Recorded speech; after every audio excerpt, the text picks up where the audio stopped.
Priska et moi avons toujours eu au fond de nous l'envie d'avoir une action humanitaire de long terme. C'est un projet que nous avions depuis un moment déjà et qui a été un petit peu précipité par le passage du typhon dernièrement aux Philippines. Plus le temps passe et plus on se rend compte que malheureusement, à cause du réchauffement climatique ou à cause d'autres faits, les catastrophes naturelles se rapprochent de plus en plus. On en a comme si on en avait de plus en plus. À chaque fois, c'est toujours le même cycle. L'information nous arrive en masse, tous les médias s'en emparent parce que ça fait vendre. Et puis pendant 1, 2, peut-être parfois 3 jours, on en parle. Ensuite, pendant 4, 5, 6 jours, c'est dans nos têtes. Pendant 7, 8, 9, 10 jours, on commence à l'oublier. Au bout de 15 jours, on n'y pense absolument plus.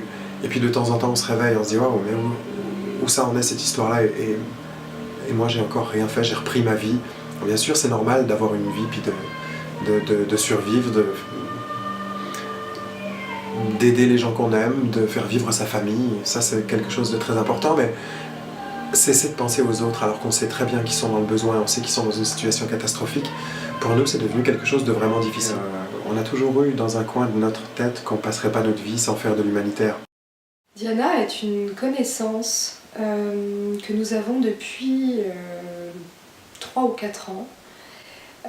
On s'est retrouvés sur Facebook un peu par hasard. En fait, c'est Diana qui faisait des recherches pour retrouver un peu les gens qui auraient un lien de parenté avec elle. Diana porte le même nom de famille que moi, Diano. Moi, je m'appelle Priska Diano. Et on s'est retrouvés comme ça. On a échangé pas mal de fois sur Facebook. On est en lien finalement depuis quelques années. Et évidemment, quand la catastrophe est arrivée aux Philippines, on a eu à cœur de rapidement savoir comment allaient Diana et sa famille et sa petite fille de 12 ans. Quand le typhon Haiyan a frappé les Philippines, les choses se sont accélérées, ont été très vite. Nous, on a tout de suite pensé à elle parce qu'on se sent moins éloigné quand on connaît quelqu'un en particulier. Et du coup, la nouvelle de l'ouragan nous a pris au ventre comme s'il s'agissait de quelqu'un de notre famille. Puis c'est pas quelqu'un de notre famille, mais c'est quelqu'un qu'on connaît. Donc c'est quelqu'un qu'on ne peut pas nier, c'est certain. Nous avons décidé de mettre en place des actions pour les Philippines à court terme, à moyen terme et à long terme. On sait par exemple en ce moment que les besoins urgents se situent autour de la nourriture, de l'eau, mais aussi de l'électricité, parce qu'il n'y a pas d'électricité à Maya, pas d'eau potable non plus. Donc nous avons l'intention de récolter de l'argent pour pallier à ces besoins-là, précisément, dans l'urgence. Après, évidemment, viendront des phases de reconstruction pour lesquelles on espère aussi pouvoir faire le maximum pour Maya et sa communauté. Nous avons plusieurs projets à décliner. Parmi eux, un concert est prévu le 5 mars. C'est un concert de soutien dont 100% de la recette sera virée directement à Maya. La Maison de la Culture Maisonneuve est vraiment très fine de nous prêter sa salle pour ce concert du 5 mars que nous allons réaliser plutôt en après-midi pour avoir les familles et le plus de monde possible.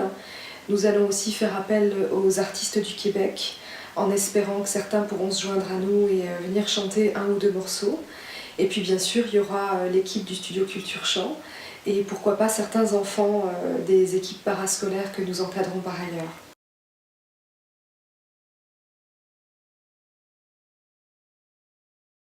Vers qui vous vous tournez quand vous avez besoin d'aide? Vos amis. Nous, on s'est tourné vers nos amis. On est tous au départ des gens qui faisons partie du même réseau, mais qui avons développé des relations plus amicales que professionnelles. Et surtout, je dirais, on est un groupement de personnes de bonne volonté. Il suffit de donner peu, que ce soit en temps ou en argent, mais il suffit de donner peu pour avoir une action directe, c'est ce qu'on a compris. C'est pour ça qu'on s'est associés, on est 6 personnes au départ, mais j'espère qu'on sera beaucoup plus nombreux dans peu de temps. Et on divise nos tâches, ça nous permet d'être efficaces rapidement.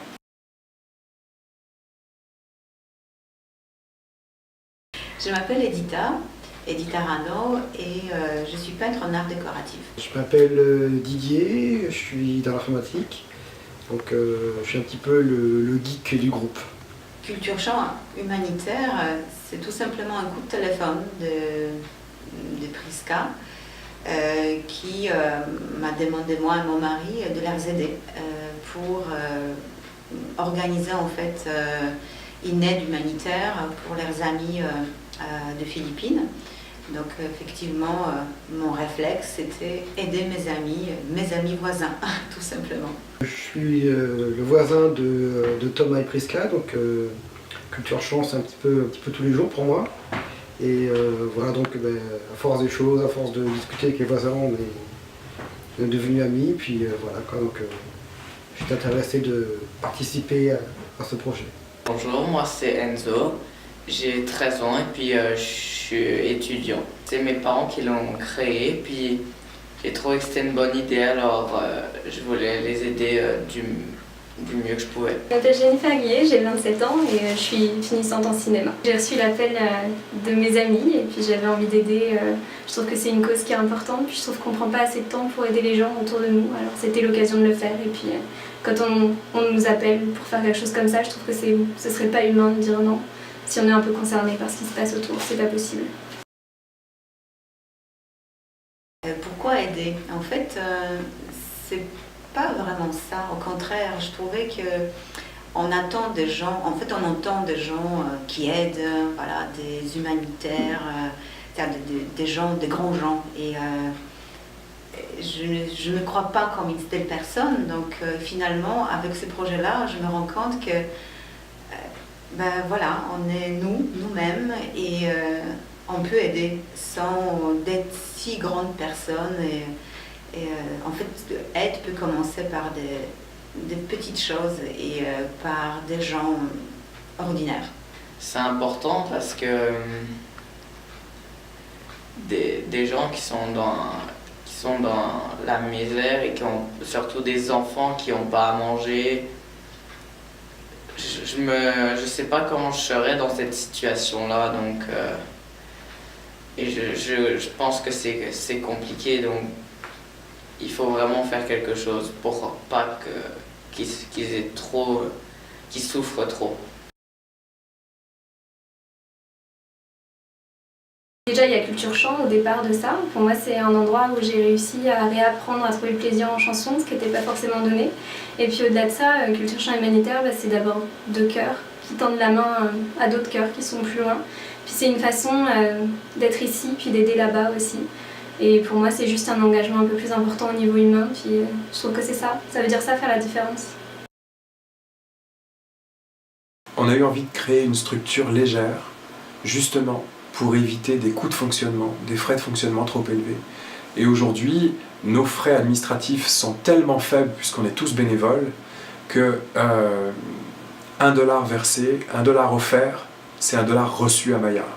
À chaque fois que vous nous donnez même $1, c'est $1 complet qui va arriver à Maya et qui arrivera directement où les gens en ont besoin.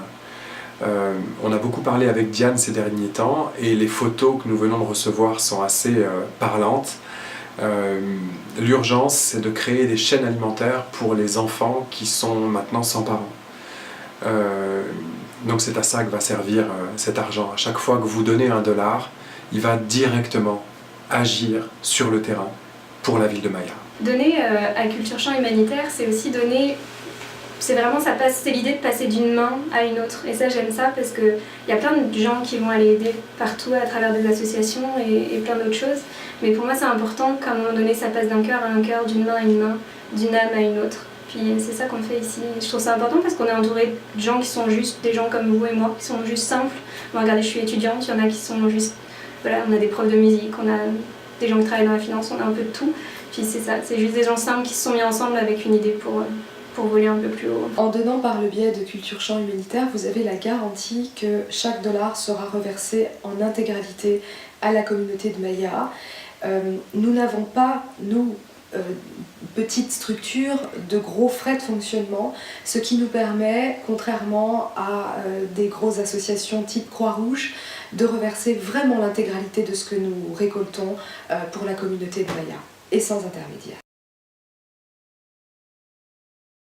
En fait, souvent, on ne veut pas s'engager dans les actions comme ça parce qu'on a toujours peur que déjà on n'en a pas de temps et on aura encore moins.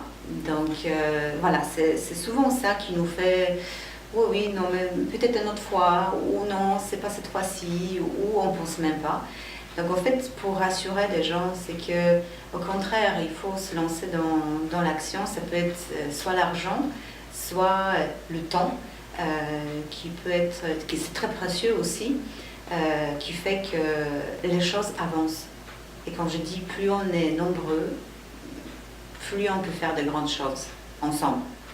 Vous allez avoir l'occasion de pouvoir nous aider sous plein de formes différentes. Consultez dès à présent notre page Facebook qui s'appelle Culture Chant Humanitaire. Vous allez pouvoir faire des dons. Vous allez aussi pouvoir, pourquoi pas, acheter certains morceaux d'artistes. Tout ce qui sera récolté sera entièrement reversé à Maya. Merci d'avance pour votre aide et merci. Je voulais juste vous dire merci d'avance de nous aider parce que ici vous le verrez pas forcément en action tout de suite. Vous le verrez par des vidéos, vous le verrez par des photos ou tout ce qu'on mettra sur le site à votre disposition. Vous pourrez suivre nos actions, mais ça va faire une vraie différence là-bas. Alors je vous remercie profondément du fond du cœur. Merci beaucoup. Donc merci beaucoup à tous qui veulent donner. Ça va aider directement des gens qui sont dans le besoin. Voilà, merci encore. À vous tous qui avez écouté cette vidéo, un grand merci. À vous tous qui allez donner de l'argent pour Maya, un immense merci. Merci de nous aider à avoir des fonds, tout ça, parce que il faut soutenir et puis il faut aider notre planète à avancer. À bientôt, j'espère que vous serez très nombreux à vous mobiliser.